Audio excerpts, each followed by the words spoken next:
नमस्कार दोस्तों, मैं अनुरंग सिंह स्वागत करता हूं आपका राजस्थान सरकार और वेदांता के CSR इनिशिएटिव ई कक्षा में, जिसके टेक्निकल पार्टनर है मिशन ज्ञान।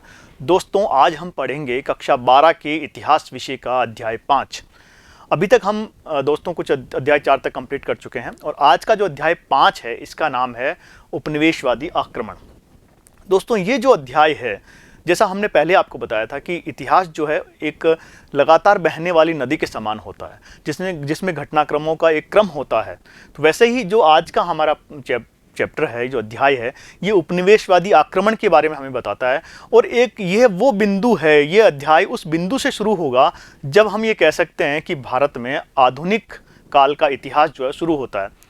दोस्तों, हमने पहले के पार्ट्स में, पहले के वीडियोस में आपको ये बताया था कि भारत के इतिहास को हम मुख्य रूप से 3 भागों में बांट सकते हैं: प्राचीन भारत का इतिहास, मध्यकालीन भारत का इतिहास और आधुनिक भारत का इतिहास।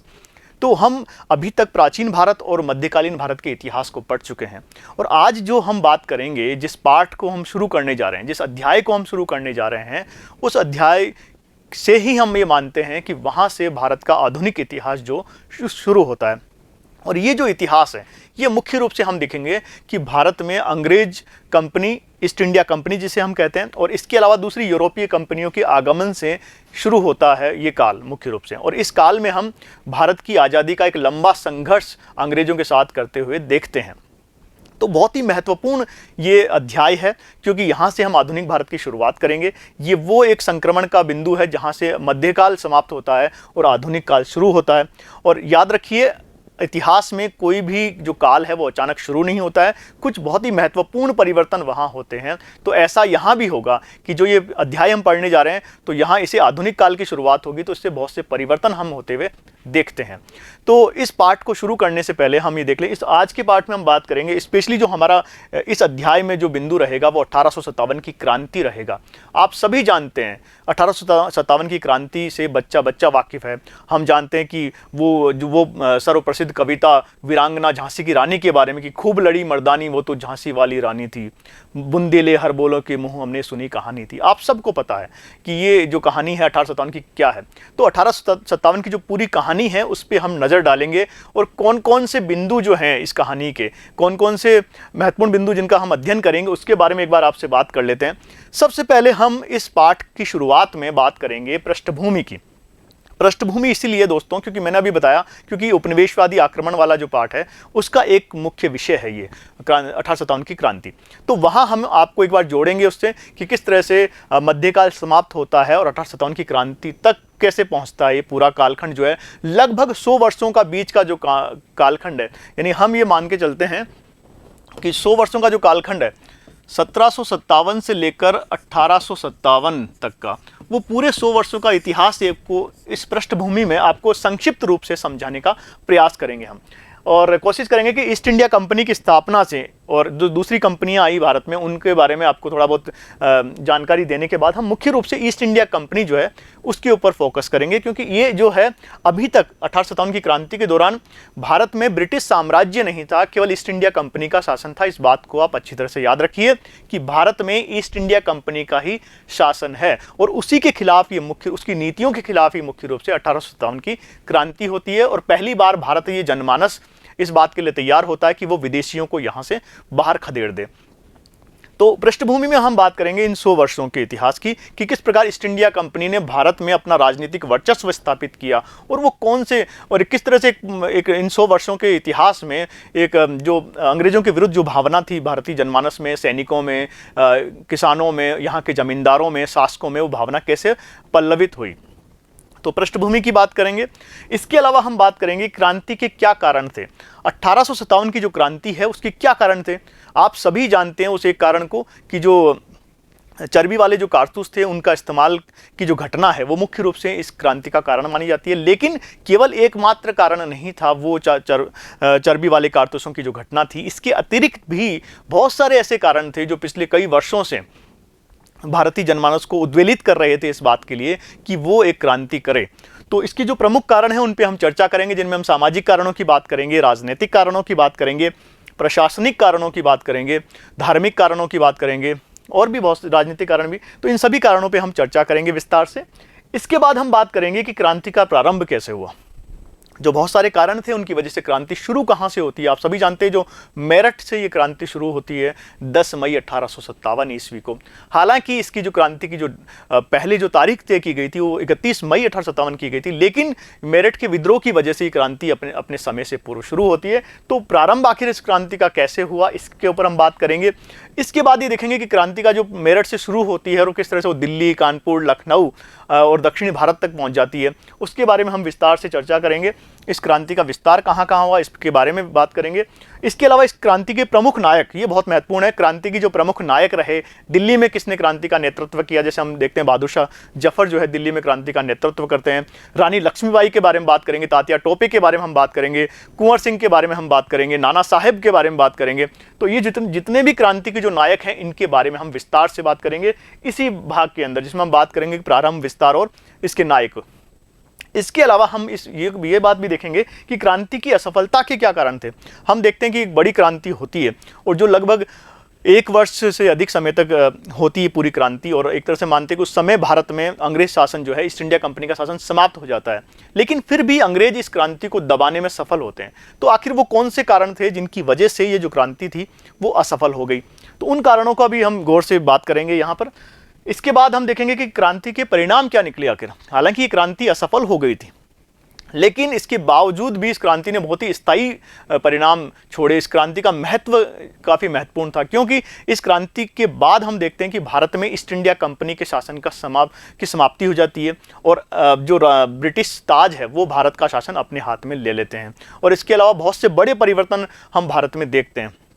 तो इस क्रांति के परिणाम और उसके क्या महत्व थे उसके बारे में हम चर्चा करेंगे, और अंत में हम देखेंगे क्रांति का स्वरूप क्या था, यानी क्रांति को हम क्या कह सकते हैं। हमारे पास एक शब्द है, कई बार इस बात की जाती है कि क्रांति को क्या ये कोई सैनिक विद्रोह था, या फिर क्या ये एक क्रांति थी, या एक म्यूटिनी था, या फिर ये भारत की स्वतंत्रता का पहला संग्राम था। जैसा वीर सावरकर ने इसे कहा है कि भारतीय आज़ादी का ये पहला स्वतंत्रता संग्राम था। तो सच में दोस्तों ये भारतीय आज़ादी का एक पहला स्वतंत्रता संग्राम था, क्योंकि देखते हैं कि पूरे जो जितने भी वर्ग हैं मोटे तौर पे, चाहे वो आम जनता हो, किसान वर्ग हो, मजदूर वर्ग हो, चाहे सैनिक वर्ग हो या शासक वर्ग हो, सब ने मिलजुल के इस क्रांति में भाग लिया था। और आज ये हमारी अस्मिता का एक प्रश्न, हमारे लिए अस्मिता का एक कारण बनती है। हम गर्व के लिए हमारे पास एक कारण है कि 1857 की क्रांति में हमारे वीर योद्धाओं ने, सेनानियों ने किस तरह से भाग लिया, वो हमारे लिए गर्व का विषय है। तो इस तरह की क्रांति के बारे में अध्ययन करना हम सब के लिए आवश्यक हो जाता है। तो आइए शुरू करते हैं इसके ऊपर चर्चा। सबसे पहले हम बात करेंगे इसकी पृष्ठभूमि की, कि आखिर क्या पृष्ठभूमि थी। और यहाँ हम ये भी जोड़ लेते हैं एक बार कि जैसा मैंने आपको वीडियो के शुरू में बताया था कि ये जो पाठ है हमारा उपनिवेशवादी आक्रमण, 5वां जो अध्याय है, इस अध्याय में बहुत सारे टॉपिक हैं, लेकिन जैसे हम 1857 की क्रांति की बात कर रहे हैं तो आपको जोड़ते हैं कि किस तरह से इतिहास जो है मध्यकाल समाप्त हुआ है और उसके बाद आधुनिक काल की शुरुआत होती है। और ये शुरुआत जो होती है इन घटनाक्रमों में आपको देखने को मिलेगी। एक मुख्य कारण था, जैसे हमने देखा था कि जब मध्यकाल शुरू हुआ था तो उस समय भी भारत पर उत्तर पश्चिम से आक्रमण हुए थे, और आपने देखा था कि किस तरह से भारत में तुर्क आक्रमण हुए, मुगल आक्रमण हुए, और भारत में मंगोल सत्ता स्थापित हो जाती है, तुर्क सत्ता स्थापित हो जाती है, और वो लगभग 300-400 वर्षों तक भारत पर शासन करते हैं। और प्राचीन काल में भी अगर हम जाएं तो हमने देखा था कि सिकंदर के जो आक्रमण होते हैं, तो हर काल जब शुरू होता है तो कुछ परिवर्तन आते हैं। यहाँ भी एक परिवर्तन आए, यहाँ हम देख रहे हैं कि जो पूरी दुनिया में कुछ परिवर्तन हो रहे हैं। अगर हम पूरी दुनिया की बात करें तो इस समय का जो दौर है वो भौगोलिक खोजों का और औद्योगिक क्रांति का दौर है मुख्य रूप से ही। विशेषकर अगर हम बात करें तो इस समय ये है 17वीं शताब्दी, 17वीं सदी की बात हम करेंगे। यहाँ ये हमारा जो टॉपिक 17वीं सदी से शुरुआत हमारी होती है यहाँ पे कि 1601 ईस्वी के 1600 ईस्वी के आसपास ईस्ट इंडिया कंपनी की स्थापना होती है, और उसी के समानांतर कई और यूरोपीय कंपनियों की भी स्थापना होती है। पुर्तगाल की अगर हम बात करें, डच की अगर हम बात करें, फ्रांसीसी कंपनी की अगर हम बात करें, तो बहुत सी कंपनियां स्थापित होती है यूरोप के देशों में, और वो अपनी भौगोलिक खोजों के माध्यम से विभिन्न देशों में जाते हैं और वहाँ अपने उपनिवेश स्थापित करने की कोशिश करते हैं। इसी क्रम में ही जो जितनी कंपनियां हैं यूरोपीय कंपनियां, वो भारत में भी आती है और भारत में भी अपने उपनिवेश स्थापित करने का प्रयास करती है। और अंततः क्या होता है कि इन कंपनियों में आपसी लड़ाई भी होती है, आपसी संघर्ष भी होते हैं भारत में अपनी सत्ता स्थापित करने के लिए। और इस सत्ता स्थापित करने का जो संघर्ष है इनका आपसी, उसमें ईस्ट इंडिया कंपनी की विजय होती है, यानी अंग्रेजों की विजय होती है, और भारत में वो अपना साम्राज्य स्थापित करने में सफल होते हैं। हालांकि शुरुआत के दौर को हम देखें तो ये जो कंपनियां हैं ये मुख्य रूप से व्यापारिक उद्देश्य के लिए भारत में आई है, परंतु जब ये भारत की राजनीतिक परिस्थितियों को देखते हैं तो वो भारत पर एक तरह से राजनीतिक अधिकार, अपनी उनकी जो महत्वाकांक्षाएं होती है राजनीतिक, वो उसको पूरा करने का प्रयास करते हैं और भारत पर अपना अधिकार करने में वो सफल होते हैं काफ़ी हद तक। तो इसके लिए हमने शुरू कर लिया है। तो देखते हैं कि भारत की जो राजनीतिक परिस्थितियां कैसी थी, आखिर किन कारणों से इन कंपनियों ने भारत में अपनी सत्ता स्थापित करने का प्रयास किया। विशेषकर हम बात कर रहे हैं ईस्ट इंडिया कंपनी की, क्योंकि हमने बताया आपको कि बाकी कंपनियां, जो फ्रांसीसी कंपनी थी, डच कंपनी थी या पुर्तगाली जो कंपनी थी, उन सब को अंग्रेजों ने मात दे दी थी भारत में और अपना जो रास्ता था साफ कर लिया था। अब केवल उन्हें भारतीय शक्तियों से लड़ना था और भारत की जो राजनीतिक परिस्थितियां थी वो ऐसी नहीं थी कि वो अंग्रेज ईस्ट इंडिया कंपनी का डटकर मुकाबला कर सकें। क्योंकि इसके बाद हम देखते हैं कि औरंगजेब की मृत्यु के बाद 1707 ईस्वी में भारत में कमजोर मुगल उत्तराधिकारी हमें देखने को मिलते हैं, जो कि मुगल साम्राज्य को संभाल नहीं पाते हैं। इसके बाद हम देखते हैं कि मराठा एक बड़ी शक्ति के रूप में उभरते हैं और भारत के उत्तर भारत में विशेषकर कई छोटी छोटी राजनीतिक शक्तियां हमें दिखाई देती हैं। अगर आप इस नक्शे पर गौर करें तो यहाँ देखिए राजस्थान में राजपूत जो थे वो प्रमुख शक्ति हो गए थे। अगर उत्तर पश्चिम भारत की बात करें, पंजाब वाला जो क्षेत्र है, सिंध वाला जो क्षेत्र प्रमुख रूप से है, उसमें सिख जो शक्ति थे प्रमुख शक्ति के रूप में उभर कर सामने आते हैं। इसके अलावा हम बात करें, अगर दक्षिण में हम चले जाएं और उत्तर भारत की भी बात करें तो वहाँ मराठा जो थे वो प्रमुख शक्ति होते हैं। वैसे माना जाता है कि अंग्रेज जब भारत में आए थे तो उस समय भारत की जो प्रमुख राजनीतिक शक्ति थी वो थे मराठे, क्योंकि अंग्रेजों को मराठों से प्रमुख रूप से संघर्ष करना पड़ा था। और ऐसा माना जाता है कि जब पानीपत का जो तीसरा युद्ध हुआ है तो उस युद्ध में जब अहमद शाह अब्दाली जो है वो मराठों को पराजित कर देता है, तो उस युद्ध के बारे में प्रसिद्ध उक्ति है, ये कहा जाता है कि उस युद्ध ने ये नहीं तय किया कि भारत पर कौन राज करेगा, बल्कि उस युद्ध ने ये निश्चित किया कि भारत पर कौन राज नहीं करेगा। यानी कि उसका फायदा ना मराठों को हुआ ना अहमद शाह अब्दाली को हुआ, उसका जो फायदा था तीसरी शक्ति यानी अंग्रेजों को इस युद्ध का फायदा हुआ, क्योंकि मराठे जो थे वो शक्तिशाली नहीं रहे और उनको कुचलना अंग्रेजों के लिए आसान हो गया था। तो हम देखते हैं कि भारत की जो राजनीतिक परिस्थितियां हैं बहुत ही विपरीत है। कई छोटे छोटे राज्य भारत पर शासन करते हुए दिखाई देते हैं, कई राजनीतिक शक्तियां हमें दिखाई देती है। इधर हम बात करें बंगाल की। बंगाल की खास बात यह थी कि उस समय सबसे समृद्धशाली प्रांत ये था। तो मराठे हैं, बंगाल हैं, राजपूत हैं, राजस्थान के सिख हैं। इसके अलावा आप अवध में देखिए, अवध में वाजिद अली शाह जो नवाब हैं वो शासन कर रहे हैं। अगर हैदराबाद में, दक्कन में चले जाइए, मैसूर में आप चले जाइए, कई छोटे छोटे जो राज्य में भारत बटा हुआ है।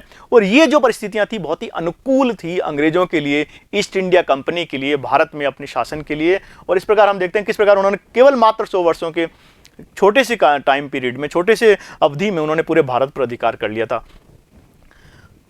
आगे बढ़े तो अब ईस्ट इंडिया कंपनी की व्यापारिक कंपनी हमने बात की। सबसे पहले एक एक करके देख लेते हैं कि जितने भी ये जो प्रांत थे आखिर अंग्रेजों ने इन पे अधिकार किस तरह से, किस प्रकार से अंग्रेज ईस्ट इंडिया कंपनी ने अपनी सर्वोच्चता को स्थापित किया भारत के अंदर। तो सबसे पहले बात करें बंगाल, क्योंकि बंगाल उस समय सबसे समृद्धशाली प्रांत था और मुगल बादशाह भारत का बादशाह माना जाता था। लेकिन उसकी भी स्थितियां बहुत बदतर थी, क्योंकि छोटे छोटे राज्य अपने आप को स्वतंत्र कर चुके थे, जो कि मुगल साम्राज्य के नियंत्रण में थे किसी जमाने में, औरंगजेब के जमाने में। सबसे पहले बात करें बंगाल की, तो सबसे पहले अंग्रेजों ने बंगाल को कैप्चर किया, बंगाल पर अधिकार किया, क्योंकि यहाँ सबसे समृद्धशाली था, यहाँ सबसे ज़्यादा पैसा था, धन था। तो अंग्रेज चाहते थे कि सबसे पहले, और एक खास बात थी कि जो बंगाल की जो स्थिति है, भौगोलिक स्थिति है, वो बहुत ही अनुकूल थी अंग्रेजों के लिए, क्योंकि अंग्रेजों के पास एक जो शक्तिशाली नौसेना थी। तो जो बंगाल है, बंगाल जो है वो समुद्र के किनारे है। हम देखते हैं अगर भारत के मानचित्र में इस तरह से हम देखते हैं, यहाँ अगर भारत का मानचित्र देखते हैं तो यहाँ जो बंगाल की स्थिति है, बंगाल वो सबसे समृद्धशाली था, क्योंकि इसके पास एक प्रसिद्ध बहुत ही अच्छे बंदरगाह यहाँ थे और यहाँ से विदेश व्यापार आसानी से किया जा सकता था। तो अंग्रेजों ने सबसे पहले बंगाल पर अधिकार किया। तो इसके लिए अंग्रेजों ने दो मुख्य रूप से युद्ध लड़े हैं। 1757 ईस्वी का प्लासी का युद्ध बहुत प्रसिद्ध है, इसमें उन्होंने नवाब सिराजुद्दौला को पराजित किया। और ये युद्ध है अंग्रेजों के लिए ये बहुत ही महत्वपूर्ण युद्ध माना जाता है कि उनकी शक्ति की शुरुआत भारत में स्थापित हो जाती है। इसके बाद 1764 ईस्वी का जो बक्सर का युद्ध है वो भी महत्वपूर्ण है। जो 1764 ईस्वी का बक्सर का जो युद्ध है वो भी बहुत ही महत्वपूर्ण है और ऐसा माना जाता है कि इस युद्ध ने ही अंग्रेजों को भारत में सबसे शक्तिशाली बना दिया था, क्योंकि इस युद्ध के बाद अंग्रेजों को बंगाल, बिहार और उड़ीसा के दीवानी अधिकार अंग्रेजों को मिल गए थे। और ये जो युद्ध है, इसके बाद जो अंग्रेजों ने इलाहाबाद की जो संधि की है, उसके बाद मुगल बादशाह जो था वो काफ़ी कमज़ोर हो गया था। इस युद्ध में अंग्रेजों ने 3 महत्वपूर्ण शक्तियों को पराजित किया था भारत की, उत्तर भारत की, विशेषकर मुगलों को पराजित किया, मुगल बादशाह को पराजित किया है। इसके अलावा अवध के नवाब को और बंगाल के नवाब को एक साथ पराजित करके उन्होंने एक बहुत बड़ी जीत हासिल की थी। तो इस तरह से 2 युद्धों के माध्यम उन्होंने बंगाल पर अधिकार कर लिया था। अब बात करें कि आखिर अंग्रेजों जो दूसरी शक्ति, महत्वपूर्ण शक्ति थी अंग्रेजों के सामने, वो थी मराठे। उस समय जैसा अभी हमने आपको बताया शुरू में कि मराठे जो थे वो प्रमुख राजनीतिक शक्ति थे। उस समय सबसे प्रमुख शक्ति अगर हम बात करें भारत में 17वीं शताब्दी 18वीं शताब्दी के अंदर, तो मराठे सबसे प्रमुख शक्ति के रूप में उभर कर सामने आए थे, क्योंकि मुगल बादशाह जो था, मुगल सत्ता जो थी बहुत ज़्यादा कमज़ोर हो चुकी थी। लेकिन मराठे जो थे वो भी पानीपत के तीसरे युद्ध में 1761 ईस्वी में पानीपत के तीसरे युद्ध में पराजित होते हैं और पूरी तरह से मराठों की जो शक्ति है वो समाप्त हो जाती है। हालांकि वो मराठे फिर दोबारा उठ खड़े होते हैं और हम देखते हैं कि बाद में वो फिर अंग्रेजों के साथ 3 प्रसिद्ध आंग्ल मैसूर युद्ध होते हैं 1775 से लेकर 1818 ईस्वी तक। लेकिन जो उन्हें हार पानीपत के मैदान में अहमद शाह अब्दाली से मिली थी, उस हार से वो कभी फिर दोबारा उबर नहीं पाए थे। इसी वजह से अंग्रेजों के लिए बहुत ही आसान हो गया था कि वो भारत में मराठों को हराकर अपनी सत्ता स्थापित करें। इसके अलावा इसका प्रमुख कारण ये भी रहे कि जो मराठी सरदार थे वो आपस में उनमें टकराव था, आपस में झगड़ते रहते थे, तो इसका फ़ायदा अंग्रेज़ों ने उठाया। और इस तरह से हम देखते हैं कि अंततः जो 1818 ईस्वी में अंग्रेज़ों ने पेशवाओं के साथ, जो अंतिम पेशवा था बाजीराव द्वितीय, उसके साथ संधि की और उसे एक पेंशन भोगी बनाकर रख दिया। तो इस प्रकार अंग्रेज़ों ने मराठों की शक्ति को नियंत्रित किया। यहाँ हम केवल आपको 1700 जो भारत का जो इतिहास आधुनिक शुरू वहाँ से जोड़ने का प्रयास कर रहे हैं, 1857 की क्रांति तक लाने का प्रयास कर रहे हैं। तो इन चीज़ों के बारे में बहुत डिटेल से पढ़ने की आवश्यकता नहीं है। केवल 1857 की जो क्रांति है वहाँ तक हम कैसे पहुँचे, वहाँ क्या परिस्थितियाँ रही थी उस दौरान, वो हम देख लेते हैं। एक बार संक्षेप में पूरा इतिहास हम यहाँ पर देख रहे हैं। इसके बाद अगर बात करें अंग्रेज और मैसूर, हमने देखा कि बंगाल पर उन्होंने अधिकार कर लिया, हमने देखा मराठों को उन्होंने पराजित किया और भारत में एक प्रमुख शक्ति के रूप में उभरे। इसके बाद दक्षिण भारत में मैसूर जो था एक प्रमुख राज्य था जिस पर अधिकार करना आवश्यक था, क्योंकि वो इनके लिए एक बड़ा कांटा बना हुआ था। तो अंग्रेज और मैसूर की बात अगर हम करें तो इनके बीच मुख्य रूप से 4 युद्ध हुए। आंग्ल मैसूर युद्ध कहा जाता है जिन्हें, वो है 1767 से लेकर 1799 ईस्वी के बीच। और मैसूर के 2 प्रमुख शासकों ने अंग्रेजों से लोहा लिया, उनमें थे हैदर अली और टीपू सुल्तान। अंग्रेजों ने इन दोनों को ही पराजित करके, हालांकि हैदर अली कुछ युद्धों में अंग्रेजों से जीतते हैं, और लेकिन हैदर अली की मृत्यु के बाद उनके पुत्र जो टीपू सुल्तान है वो अंग्रेजों से भिड़ते हैं और अंततः 1799 ईस्वी में अंग्रेज टीपू सुल्तान को पराजित कर देते हैं और इस तरह से वो मैसूर को सहायक संधि के द्वारा हथिया लेते हैं। इस प्रकार हमने अंग्रेज और मैसूर का देखा। इसके बाद लॉर्ड वेलिजली की सहायक संधि, अंग्रेजों ने ना केवल युद्धों का सहारा लिया बल्कि कूटनीति और कई संधियों के माध्यम से भी पूरे भारत पर अधिकार करने का प्रयास किया। उसमें लॉर्ड वेलिजली की जो सहायक संधि प्रथा है बहुत प्रसिद्ध मानी जाती है। ये बहुत ही महत्वपूर्ण थी अंग्रेजों के भारत में राज्य को स्थापित करने में। तो लॉर्ड वेलिजली की जो सहायक संधि थी, याद रखिए लॉर्ड वेलिजली की सहायक संधि प्रथा, इसने देशी रियासतों का विलय भारत में करने में महत्वपूर्ण भूमिका निभाई थी। इस संधि के माध्यम से एक तरह से अंग्रेजों ने अपनी सर्वोच्चता थोप दी थी देशी रियासतों के ऊपर। और अगर मुख्य रूप से कौन कौन सी देशी रियासतें थी जिनको अंग्रेजों ने सहायक संधि प्रथा के माध्यम से जिन पर अधिकार कर लिया, वो थे हैदराबाद, मैसूर, अवध और पेशवा जो थे, उनके साथ सहायक संधि की थी अंग्रेजों ने। इसके बाद बात करें पंजाब के विलय की, हमने देखा था कि उत्तर पश्चिम भारत में अंग्रेज जब भारत आए उस समय सबसे प्रमुख शक्ति सिख राज्य था, यानी पंजाब जो था प्रमुख शक्ति था। इन्होंने अंग्रेजों ने इनके साथ भी, सिखों के साथ भी 2 बहुत ही महत्वपूर्ण युद्ध लड़े। 1845 ईस्वी में और 1849 ईस्वी में 2 महत्वपूर्ण युद्ध लड़े और उन्हें पराजित किया। और अंततः राजा जो दिलीप सिंह थे उन्हें भी पेंशन दे के बैठा दिया। तो दिलीप सिंह जो थे पेंशन याफ्ता कर दिया। इसके बाद बात करें कि एक और नीति, युद्धों की बात की हमने, एक नीति की यहाँ बात की थी लॉर्ड वेलिजली की सहायक संधि प्रथा। उसी तरह लॉर्ड डलहौजी की गोद निषेध नीति ने भी अंग्रेजों के भारत में पांव जमाने में बहुत ही महत्वपूर्ण भूमिका निभाई थी। तो लॉर्ड डलहौजी की गोद निषेध नीति याद रखिए बहुत ही महत्वपूर्ण है परीक्षा की दृष्टि से। लॉर्ड डलहौजी की गोद निषेध नीति पूछी जाती है। अब ये कई बार आपसे पूछा जाता है कि वो कौन कौन से राज्य थे जिनके साथ अंग्रेजों ने गोद निषेध नीति की, जिनके ऊपर गोद निषेध नीति लागू की थी। तो वो है सतारा, जैतपुर, संभलपुर, उदयपुर, झांसी और नागपुर। याद रखिए ये जो उदयपुर है ये राजस्थान वाला उदयपुर नहीं है, ये छत्तीसगढ़ का उदयपुर है। तो इस तरह से अंग्रेजों ने, अब अंत में उन्होंने जो था अवध जो था उस समय सबसे हमने देखा था कि किस प्रकार जो बक्सर का युद्ध हुआ था वो अवध के नवाब भी उस युद्ध में लड़े थे। तो अवध को भी अंग्रेजों ने अपने विलय कर लिया और अवध का जो विलय था वो एक अलग तरीके से किया गया। उस समय अवध के जो नवाब थे वो थे वाजिद अली शाह। वाजिद अली शाह के ज़माने में अंग्रेज़ों ने क्या किया, उस पर कुशासन का आरोप लगाकर, उस पर भ्रष्टाचार का आरोप लगाकर अवध को अपने साम्राज्य में मिला लिया। इस प्रकार हम देखते हैं कि पूरे इन 100 वर्षों में, यानी 1757 ईस्वी से लेकर 1857 ईस्वी तक के मध्य ना कई युद्धों के माध्यम से, छल कपट के माध्यम से, कूटनीति के माध्यम से ईस्ट इंडिया कंपनी भारतवर्ष के एक बड़े भूभाग पर अपना अधिकार करने में सफल हो जाती है। और इसकी प्रतिक्रिया हम अब देखते हैं 1857 ईस्वी की क्रांति में। लेकिन दोस्तों, ये 1857 की जो क्रांति थी वो अचानक नहीं हुई थी। बार बार कहा गया, ये पिछला जो 100 वर्षों का इतिहास है, 1757 से लेकर जब प्लासी का युद्ध होता है 1857 तक अंग्रेजों ने विभिन्न युद्धों के माध्यम से, अपनी कूटनीति के माध्यम से भारत पर अधिकार कर लिया था। लेकिन इसके अलावा भी बहुत से कारण थे जिनकी वजह से 1857 ईस्वी में आकर एक क्रांति होती है, और उस क्रांति को जो चिंगारी मिलती है वो है कारतूसों का प्रयोग वाली जो नई इनफील्ड राइफल होती है, उसमें चर्बी लगे जो कारतूसों के प्रयोग की जो घटना है, वो इस पूरे घटनाक्रम को, इस पूरी क्रांति को एक चिंगारी देती है, जिससे कि पूरी आग जो है पूरे भारत में धधक जाती है। तो ये अभी हमने आपको क्या बताया, केवल एक पृष्ठभूमि तैयार की है कि किस वजह से भारत में 1857 की क्रांति शुरू हुई। तो आइए कारणों पे चर्चा करते हैं कि आखिर किन कारणों से 1857 की जो क्रांति थी वो शुरू हुई, वो क्यों हुई। सबसे पहले अगर हम बात करें इसके राजनीतिक कारणों की या प्रशासनिक कारणों की बात कर लेते हैं, तो राजनीतिक कारणों में हम देखते हैं कि अंग्रेजों की एक तो साम्राज्यवादी नीति, अंग्रेजों ने युद्धों के माध्यम से विभिन्न जो देसी रियासतें थी भारत की, विभिन्न जो राज्य थे उनको जीता, और इससे ये जाहिर हो गया कि जो यहाँ के देसी शासक थे वो समझ गए थे कि भैया अब भारत पर अंग्रेज जो हैं वो संपूर्ण भारत पर शासन करना चाहते हैं, वो उनके राज्य को हड़पना चाहते हैं। तो एक राजनीतिक प्रमुख कारण उनका युद्ध था। इसके अलावा अंग्रेजों की 2 बहुत ही महत्वपूर्ण नीतियां थी, हमने जिनके बारे में बात की थी, लॉर्ड वेलेजली की सहायक संधि प्रथा और लॉर्ड डलहौजी की गोद निषेध प्रथा। इनके माध्यम से भी जो देशी रियासतें थी उनके मन में ये बात का डर बन गया कि अंग्रेज जो हैं उनके राज्यों को हड़पना चाहते हैं, उनकी सत्ता को हड़पना चाहते हैं। तो प्रमुख कारण था अंग्रेजों की जो साम्राज्यवादी नीति थी। अंग्रेज यहाँ मतलब है ईस्ट इंडिया कंपनी से, तो आप ईस्ट इंडिया कंपनी भी कह सकते हैं, अंग्रेज भी कह सकते हैं। तो ईस्ट इंडिया कंपनी की जो साम्राज्यवादी नीति थी उसकी वजह से जो यहाँ के शासक थे, यहाँ के जो प्रमुख सत्ताधारी जो लोग थे, उनको ये लगा कि अंग्रेज उनके साम्राज्य को हड़पना चाहते हैं।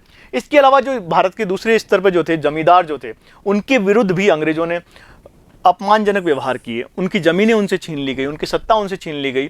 तो जो जमींदार थे उनके विरुद्ध भी अंग्रेजों ने अपमानजनक व्यवहार किया। इसके अलावा हम देखते हैं कि जो उस समय मुगल बादशाह थे, जो भारतीय सत्ता के प्रतीक थे, भारत की वैधानिक शासक थे, उनके साथ भी अंग्रेजों ने बड़ा अपमानजनक व्यवहार किया। और ये कोशिश की उन्होंने कि अंग्रेजों ने ये घोषणा कर दी कि बहादुर शाह जफर के बाद जो लाल किला है उसमें जो मुगल परिवार के लोग हैं उनके बाद आने वाले जो उत्तराधिकारी वो नहीं रहेंगे, और उन्हें वो कोई भी उपाधि प्रदान नहीं की जाएगी जो कि अभी तक मुगल बादशाहों को दी जाती थी। तो इस तरह का जो अंग्रेजों का व्यवहार था मुगल बादशाह के प्रति वो काफ़ी अपमान था, और इससे भारतीय मुसलमानों में नाराज़गी हो गई। केवल भारतीय मुसलमानों में नहीं बल्कि पूरे जो भारतीय जनमानस था, क्योंकि जो मुगल थे उन्होंने लगभग 300 वर्षों तक भारत पर शासन किया था। इस वजह से वो भारत की सत्ता के प्रतीक बन चुके थे, भारत की वैधानिक सत्ता के प्रतीक बन चुके थे। इसीलिए जो बहादुर शाह जफर के प्रति किया गया व्यवहार था वो उसने पूरी भारत की जनता को अपमानित महसूस किया। इसके अलावा अंग्रेज प्रशासन में भ्रष्टाचार और लूट खसोट, अगर प्रशासनिक कारणों की बात करें तो जो अंग्रेजों का जो प्रशासन था वो पूरी तरह से, अगर पुलिस की बात करें, प्रशासन, सामान्य प्रशासन की बात करें, तो वहाँ पूरी तरह से भ्रष्टाचार था। हर चीज़ के लिए रिश्वत दी जाने लगी थी। तो ये जो भ्रष्टाचार है उसकी और लूट खसोट की वजह से भी जनता बहुत परेशान हो गई थी और विद्रोह करने के लिए लालायित थी वो। तो ये भी एक प्रमुख कारण है। इसके अलावा जो 1833 ईस्वी का जो एक्ट आया था, चार्टर एक्ट, अंग्रेज कई चार्टर एक्ट लेके आए थे भारत में, तो 1833 का चार्टर एक्ट था, उसके प्रावधान और उनकी अवहेलना भी अंग्रेजों ने काफ़ी हद तक की थी। तो इस प्रकार हम देखते हैं कि राजनीतिक और प्रशासनिक कारण ये हैं। इसके अलावा हम बात करें आर्थिक कारणों की, तो आर्थिक कारण भी इस क्रांति के प्रमुख कारणों में गिने जाते हैं। आर्थिक कारण मतलब भारत की जो उद्योग धंधे, भारत में जो पुरानी व्यवस्था थी, अर्थव्यवस्था जो थी, उसे पूरी तरह से अंग्रेजों ने बदल के रख दिया था। क्योंकि अंग्रेजों का मुख्य उद्देश्य भारत से धन प्राप्त करना था। वो जितना अधिक हो सके भारत से धन प्राप्त करना चाहते थे।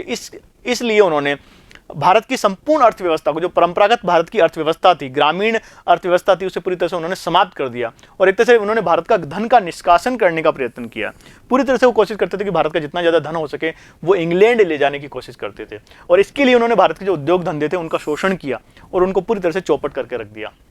इसके अलावा जो अंग्रेजों ने भू राजस्व नीतियाँ अपनाई थी, दोस्तों, भू राजस्व नीतियां, अंग्रेजों ने जो भू राजस्व नीतियां अपनाई थी वो भारतीय परिस्थितियों के अनुकूल बिल्कुल नहीं थी।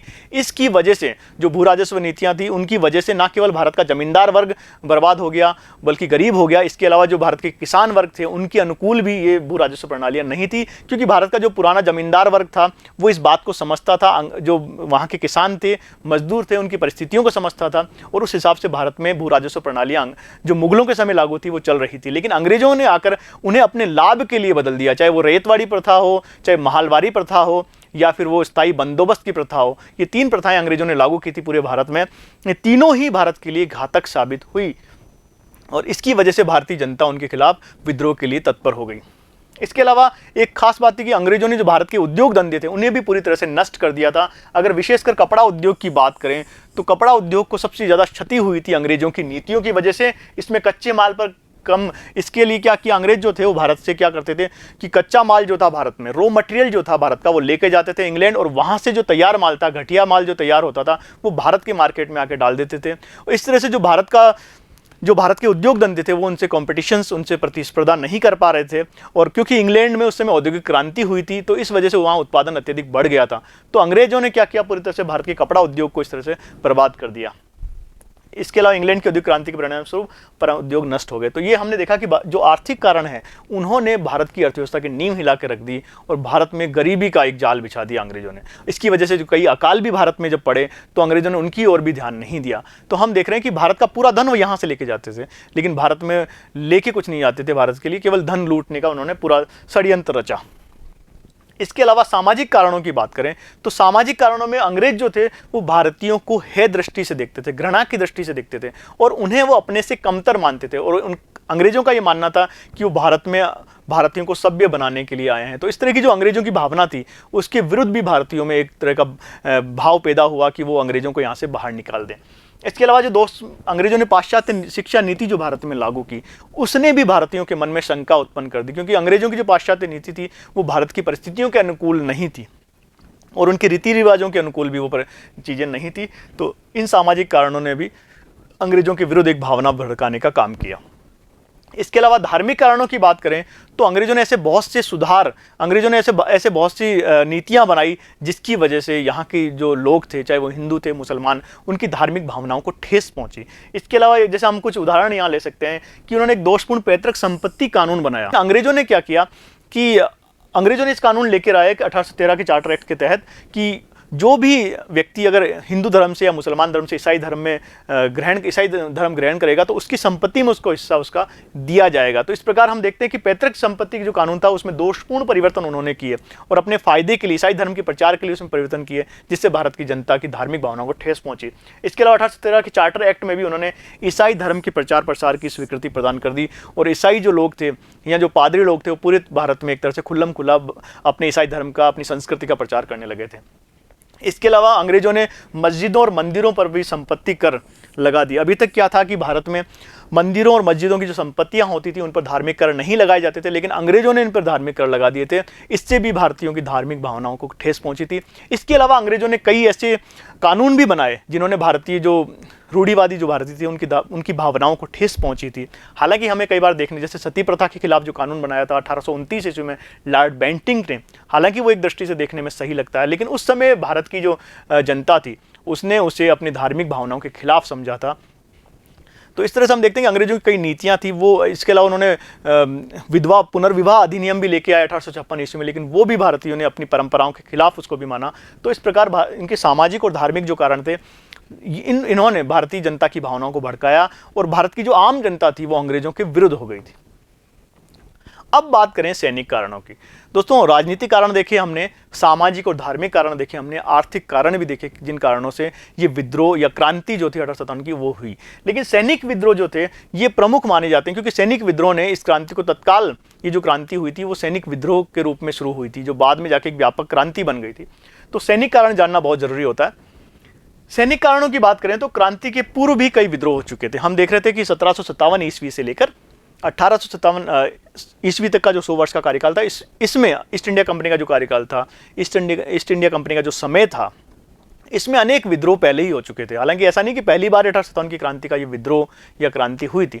छोटे मोटे जो विद्रोह थे, सैनिक विद्रोह, इससे पहले भी हो चुके थे। कुछ प्रमुख विद्रोह की अगर हम बात करें तो यहाँ हम देख सकते हैं 1806 ईस्वी का वेल्लोर विद्रोह ले सकते हैं इसमें। इसके अलावा 1824 ईस्वी का बैरकपुर विद्रोह ले सकते हैं। 1849 ईस्वी का बंगाल की 12वीं नेटिव इन्फेंट्री ने जो विद्रोह किया था उसको हम शामिल। कई विद्रोह ऐसे हुए थे जो 1857 की क्रांति से पहले हो चुके थे और उन्होंने एक आधार तैयार कर दिया था भारत में अंग्रेज विरोधी भावना के लिए। इसके अलावा ये कुछ ऐसे युद्ध हुए जिसमें अंग्रेज काफ़ी पराजित हुए, उन्हें भारी क्षति पहुंची। अगर हम बात करें अफगान युद्ध की, 1849 ईस्वी में अफगान जो युद्ध था, अंग्रेज उसमें ना केवल पराजित हुए बल्कि अंग्रेजों को भारी क्षति भी उसमें मिली है। इसके अलावा क्रीमिया युद्ध जो था, हालांकि अंग्रेज जो थे यूके यानी यूनाइटेड किंगडम की अगर हम बात करें, इंग्लैंड की बात करें, तो वो रशिया के खिलाफ, रूस के खिलाफ इस युद्ध में उसने जीत प्राप्त की थी, लेकिन उससे भारी क्षति हुई थी। इसके अलावा पंजाब युद्धों में भी उन्हें भारी क्षति हुई थी। तो इन विभिन्न युद्धों से भारतीय जनमानस में और भारतीय सैनिकों में विशेषकर ये बात बैठ गई थी कि अंग्रेजों को पराजित करना कोई मुश्किल काम नहीं, यानी अंग्रेज जो थे अजय नहीं थे इसका मतलब। तो वो उनके खिलाफ अब उनमें हिम्मत आ गई थी, साहस आ गया था अंग्रेजों का विरोध करने का। इसके अलावा अंग्रेजी सेना में भारतीय सैनिकों की संख्या बढ़ती जा रही थी। हम देखते हैं कि जो मुख्य रूप से अंग्रेज सेना थी उसमें अंग्रेज सैनिक कम थे लेकिन भारतीय सैनिक ज़्यादा थे, और उसमें भी मुख्य रूप से बंगाल और जो अवध के जो सैनिक थे वो अत्यधिक थे और उनमें ज़्यादा असंतोष था। क्योंकि जो बंगाल और अवध के जो सैनिक थे वो ना केवल एक सैनिक थे बल्कि वो सैनिक की वेशभूषा में किसान थे, क्योंकि उनके जो अधिकांश परिवार थे वो किसान परिवार थे। तो जो किसानों के साथ अंग्रेजों ने भूराजस्व नीतियां लागू करके जो अत्याचार किए थे वो उससे बहुत काफ़ी दुखी थे और उनके अंदर एक विद्रोह की भावना पैदा हो रही थी। तो ये विशेषकर बंगाल और अवध के जो ज़्यादातर सैनिक उस सेना में थे उनमें भी विद्रोह की भावना उत्पन्न हो गई। इसके अलावा सैनिकों के प्रति जो अंग्रेजों का व्यवहार था वो दोहरा व्यवहार वो करते थे, अपमानजनक व्यवहार वो करते थे। हम ही देखते हैं कि जो भारतीय जो सैनिक थी उनकी जो सबसे बड़ी पोस्ट थी, पदोन्नति की जो सबसे बड़ी पोस्ट थी वो सूबेदार तक थी। वो बस उस सूबेदार के बाद उससे पदोन्नति नहीं दी जाती थी, अधिकतम सूबेदार तक उन्हें पदोन्नति दी जाती थी। इसके अलावा जब कितनी भी मेहनत कर ले, कितना भी काम कर ले, चाहे युद्ध में कितनी प्रदर्शन वो करे, लेकिन उन्हें सूबेदार से अधिक ऊंची पद नहीं दिए जाते। जो जब भी बात होती थी कि उन्हें कोई पुरस्कार दिया जाता उसके लिए अंग्रेज अधिकारियों को पुरस्कार दिए जाते थे, भारतीयों को नहीं दिए जाते थे। और उनके वेतन भत्ते भी जो थे वो अंग्रेज अधिकारियों, अंग्रेज सैनिकों की तुलना में काफ़ी कम थे। इस वजह से भी भारतीयों में एक विद्रोह की भावना उत्पन्न हुई। तो वेतन भत्ते, पद और पदोन्नति के संबंध में जो नियम थे वो भारतीयों के लिए अपमानजनक थे। इसके अलावा अंग्रेज कुछ अधिनियम भी अंग्रेजों ने ऐसे बनाए जो कि सैनिकों के विरुद्ध थे, उनकी सुविधाओं में कमी कर। जैसे 1854 ईस्वी का डाकघर अधिनियम अंग्रेज लेके आए।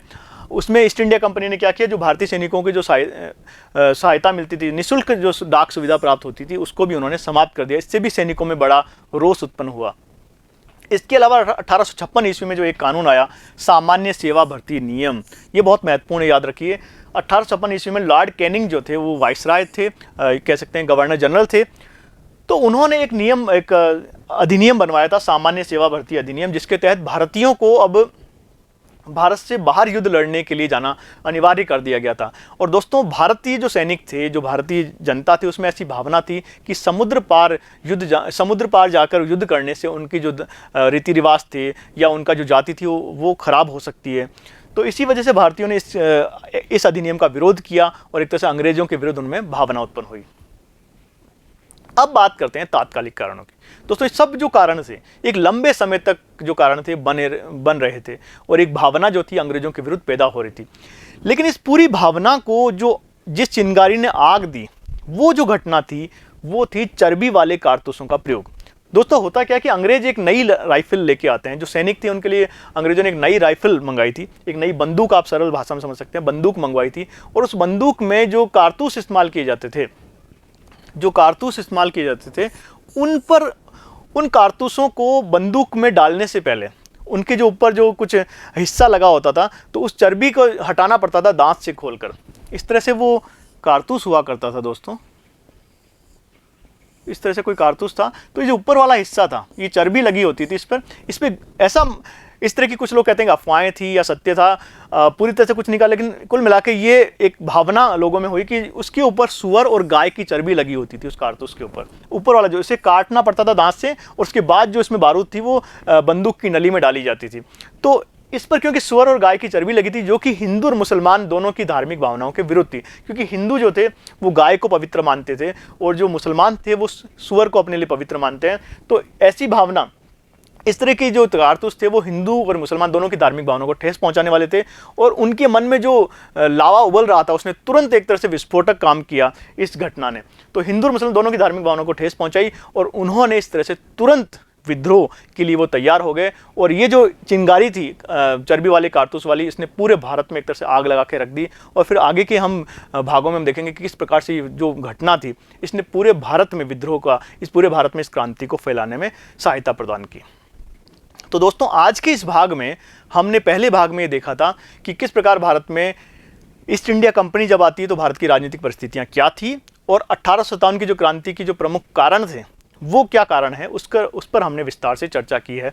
आगे के भागों में हम बात करेंगे, जो आगे का भाग हम अध्ययन करेंगे उसमें हम देखेंगे कि भारत में किस तरह से इस क्रांति 1857 की जो क्रांति थी वो किस तरह से पूरे भारत में फैली, और इसकी शुरुआत कैसे हुई, इसके प्रमुख नायक कौन कौन से थे और किन किन स्थानों पर इसके जो प्रमुख केंद्र थे वो कहाँ कहाँ थे। तब तक के लिए धन्यवाद।